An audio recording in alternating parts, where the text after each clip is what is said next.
Hi there, my name is Paul Burrows. I'm Flood and Coastal Risk Manager for the Environment Agency within our East Anglia area. I look after the River Great Ouse catchment, including the fens of Cambridgeshire and Norfolk. Within a previous presentation, my colleague Vicky Eade and I gave you an overview of the journey we've been on to create a strategic approach for the fens in terms of its flood risk management infrastructure. And within this particular presentation, Vicky mainly is going to give you a high-level overview of the findings, and then I'll talk briefly about the next steps. And all of this is just not to go into great detail, but just to whet your appetite and point you in the direction of the reports that are available now on the Association of Drainage Authorities website. The web address is on screen now. So I'll hand you over to Vicky. Thanks, Paul. So first things first, when we start any flood risk appraisal, we always start with something that's called the do nothing scenario. And this is a purely hypothetical scenario, but it's used to understand the benefits of the current investment in the flood risk management assets. So in this scenario, it's assumed that all flood risk management activities would stop and cease. And that means any form of capital investment, any form of maintenance work would stop, the pumps would be turned off, and the area which we term as the Great Ouse Fens would fill up as a basin, and it would take time to do that. We estimate that the time would be between 7 and 12 years, with the first areas of the fens being those below mean sea level. And they would fill up first, and then you can see from the map, the lighter colour, the blues and greens, would be the areas towards the 10, 11, 12-year mark.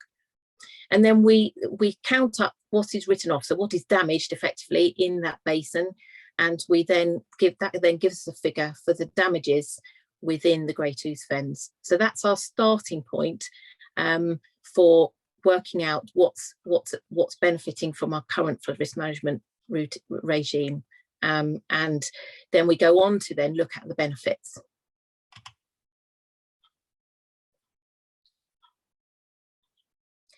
So here, the slide shows that this is where we've then looked at our current flood risk management regime, and it shows the summary of the benefits for the whole of the Great Ouse Fens. We've also done summaries within the report for each of the 5 subcatchments that you can see in the small map at the top right hand of the screen. So we've produced summaries for the total and then for each of those 5 subcatchments. And as a total, we have identified that within the area of the Great Ouse Fens, there's £17.1 billion worth of benefits that actually benefit from having our flood risk management regime in place, with a further £5.3 billion worth of benefits to the local economy.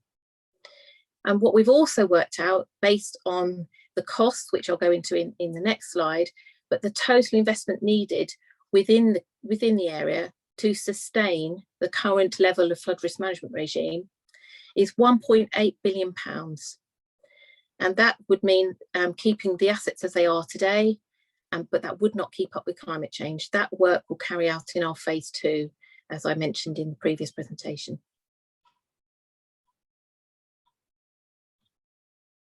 So I mentioned costs. We've collected capital costs and maintenance costs for all of the 396 assets that sit within the Fens study area. And we've also split them into 5 subcatchments, as you can see there in the map. And then we've estimated the funding that would be required within those 5 subcatchments.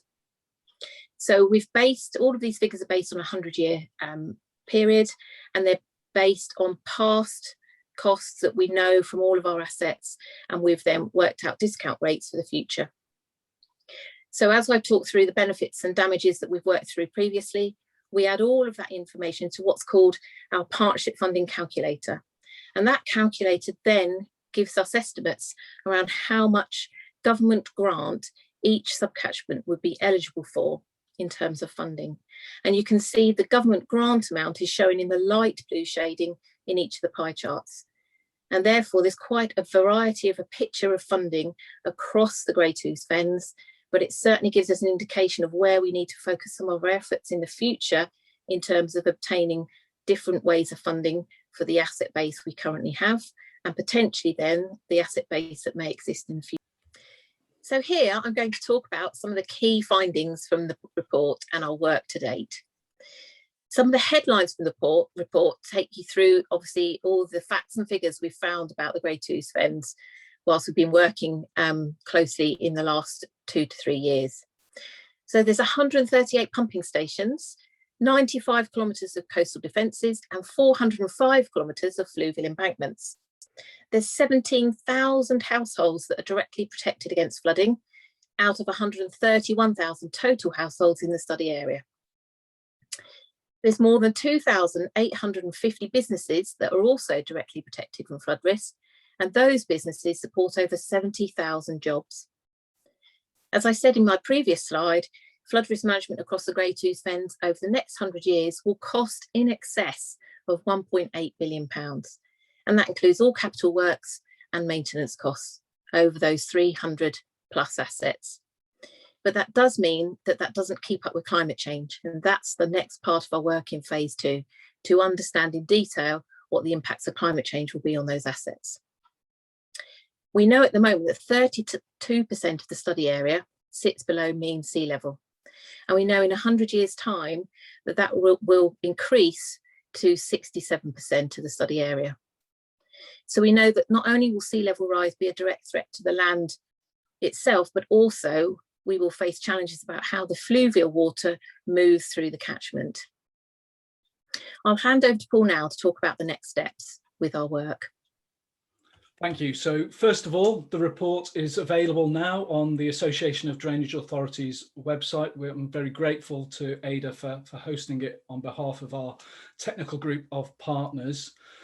So there's a summary document that's available on the website if you just want a high-level overview.